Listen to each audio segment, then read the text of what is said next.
Okay, everyone. Your assignment was to read Chapter 1, which is our Introduction to Child Development. So I'm going to go through a few slides and some key things that I want you to keep in mind, either before or after you have read.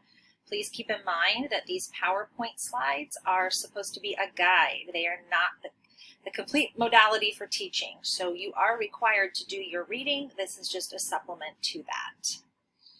So again, all of this is in the textbook. You can find all of this in Chapter 1, and I'm just going to go through a few key important points.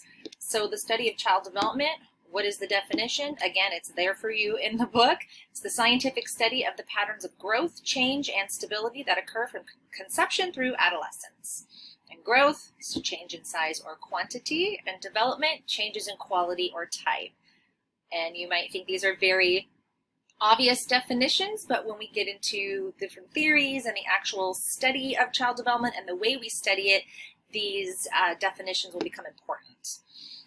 Child development is considered a science. First and foremost, I need you to understand that we have so much empirical, scientific, evidence-based research right now in this field. Child development and human development pulls in from a lot of different areas like biology, ethology, anthropology, neurology, sociology, psychology, and I'm sure a whole host of other ologies that I'm not thinking about right now. Periods of development. For the sake of this course, these are the definitions that I'm going to give you. These are general age ranges, but note that when different people are talking about theories, or you read a different textbook, or you read a different article, that sometimes there's a different margin for these definitions. So for the sake of this course, prenatal development is conception through birth, infancy and toddlerhood is birth through 2 years, early childhood, also aptly named the preschool stage, is 2 to 5. Again, sometimes you'll see this as 3 to 6. Middle childhood, ages 6 to 12, and adolescence, 10 to 20 and 25. And it used to be 10 to 18, or 11 to 18, or 12 to 18. But as we are learning from this field of science that pubescent boys are actually still in adolescence well into their early 20s. So that's really something interesting that I wanted to point out to you. And again, these are averages and ranges. They're not rigid boundaries. So the 3 domains of development that you will often hear me refer to in the book, and then any other time you are referencing child development, you will hear about these different domains. It is physical, cognitive, and psychosocial, which is also known as social, emotional, or personality development. Okay, physical, it's all the things that you thought of. It's the body makeup, the brain, the nervous system, muscles, your senses, your nervous system, your biological needs, food, drinking, sleeping. Cognitive, you can think about this as anything of the mind, your intellectual capabilities, thinking, learning, memory, problem solving, language, creativity. And then the psychosocial or social emotional represents the emotions, interpersonal skills, conflict resolution, resiliency, adaptability, friendships, pro-social behaviors. And then why do we research child development? Well, we want to gain insight into human nature. We want to understand the origins of adult behavior, our own behavior, origins of sex differences and gender roles. We want to know the effects on culture and development, and we will discuss this a lot this semester, that you cannot actually separate the two. They are very much interrelated. And then we want to know the origins or the prevention and treatment of developmental problems, and then just to optimize conditions of development. We've made so many advances in the scientific field, and the more we understand about how the brain works and how children work, then we are better able to work with them. So the pioneers in child development, I am not going to go over this. This is in your book, that it is here if you need it. What I really want to focus on for you really quick is the idea and the emergence of something called childhood. Now, a little fun fact is, well into the early 1900s, up until the 20th century, there wasn't really a name or a term for childhood. The idea of childhood didn't exist. And then even adolescence didn't exist until the early 1900s. So this came about with the inventions of factories, machines, and schools. Basically, when the Industrial Revolution came about, we needed more skilled labor, and then we needed children to be in these schools while people went off to work, and then we needed to train a next generation to go work in these factories and work these machines. So what you suddenly saw then was an emergence of schools, toys, clothing stores, programs, classes, all of which evolved today. But they didn't have that before. Oh, sorry, got ahead of myself. The idea of childhood, basically, before there was a concept of childhood, children were treated as little adults, miniature adults. They were doing adult activities. They were rearing younger children, raising younger children, their own siblings. They were often responsible for many of the household chores that we would relegate to adults. They engaged in sexual activities as young as 8 years old. They were married off very young. So there wasn't this idea. It was childhood. You were a baby and then you were an adult. You would wear adult-sized clothes that would be cut down. There was nothing unique or personal for children. Now, I always love to throw this in because in my face-to-face courses, we always engage in a dialogue about how childhood has changed. And my husband and I love Renaissance art, and we both met in Italy, so we have a big affinity for this. But one thing that we noticed in studying art history is when you look at the picture of Madonna and baby Jesus, and these pictures are all over 15th century art, you'll notice that the baby Jesus, which is up here, it looks like a tiny man, doesn't really look like a baby, because they didn't use baby models. Babies and children were hidden. They weren't supposed to be seen or heard from. This one is hysterical. It's another version of the Madonna, and this is also a baby Jesus, but it looks like a very young, balding man. And this is, again, another depiction. This is a discussion that we will be doing in our peer discussion groups online, so I will move past this. And this is something I would like to spend a good deal of time on, if you will bear with me.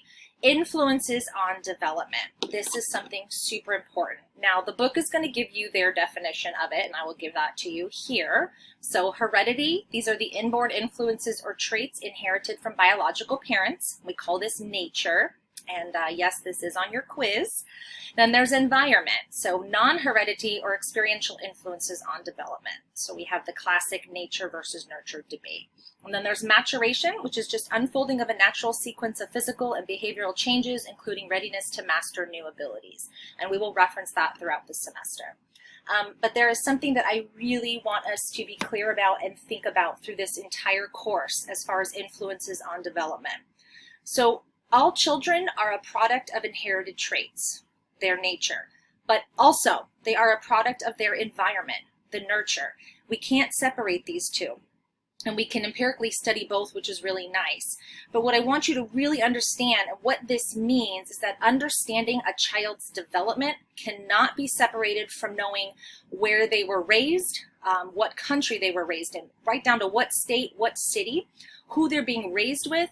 Do they have access to quality health care or health care at all? What is the political climate they are being raised in at the time? What religious practices do they have? Who their parents are? Were they adopted? All of these things cannot be separated. They are integrally related to the development of a child. And once you understand what we call the context that the child is raised in, then it completely changes our perspective of their development. So this is super important, that yes, nature, heredity, DNA plays a very, very important part in development, but it is the environment, it is the nurture that we want to particularly focus on in regards to child development.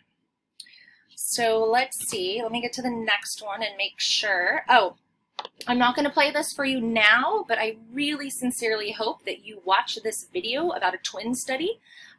Nature and Nurture is basically an 8-minute video of two twins who are identical and how they were raised in the same environment but are growing up very differently. Another little anecdote I like to give about nature and nurture, my favorite sort of metaphor is the seed and the soil. And so the seed is the nature. the seed is not going to change. It is biologically a seed. So let's say a rose seed. Then you're going to plant that rose seed into soil, and the soil is the environment. So what are you planting the seed in? Is the environment or the dirt really rich in nutrients? And is it being watered all the time? And is that little seed being tucked too sweetly? And does it have access to the perfect amount of light, not too hot, not too cold? Well, how that rose grows up is very dependent on the soil. So yes, it's a rose, but is it a tall, strong rose with a good thick stalk? Does it have beautiful, big, soft petals that don't break really easily? What color are those petals? So I hope that gives you just a little picture in your mind of the nature versus nurture idea, and knowing again that they are not mutually exclusive, that they go together, they are related. Okay, something else I always love talking about, and we will discuss all semester, is a critical period versus a sensitive period. So the book defines a critical period as a specific time when a given event or its absence has the greatest impact on development. And I am here to give you a few little anecdotal examples to really help you get a picture of this. So prenatal development, an example of a critical period, let's say from 0 to 8 weeks after conception. The most harmful time to take Advil or ibuprofen is during these times. What they find is there's a critical period where the kidneys are developing, and actually all the body organs are developing in this period of time, that it irreversibly has effects in kidney damage. Then there's a sensitive period all throughout pregnancy where you need to protect the child from teratogens in the environment. But then a few weeks before the baby is born, there's another critical period where if you introduce ibuprofen or Advil during that time, there's also more irreversible damage to the organs. Binocular vision. This is a really sad example that I give, but it's super important. Some researchers and scientists did a study on newborn kittens, and what they did was at birth, they sewed one eye shut in the kittens of this particular litter. And then they let them grow for about a month, and then they opened the eye back up. And what they found that the vision was irreversibly damaged, and so that the sensation of light was still coming in, but the perception was no longer there. So basically, the visual cortex of their brain couldn't process what they were seeing, which made scientists then realize that, okay, so there is a very critical period in seeing and binocular vision, and binocular vision means the ability of both eyes to focus on something. So they realized there was this critical period, that it wasn't that they didn't have the ability to open their eyes and quote unquote see something, it was actually that their brain was not processing it. And the same goes for hearing as well, and hearing sounds in a language. If children who are born deaf or hard of hearing get a cochlear implant later in life, they have a harder time processing the language because their brain wasn't open to learning to it in one specific way. And then attachment. We know that attachment has a critical period, and there's critical things that are important in an attachment period for a child to be happy and successful and thrive in life.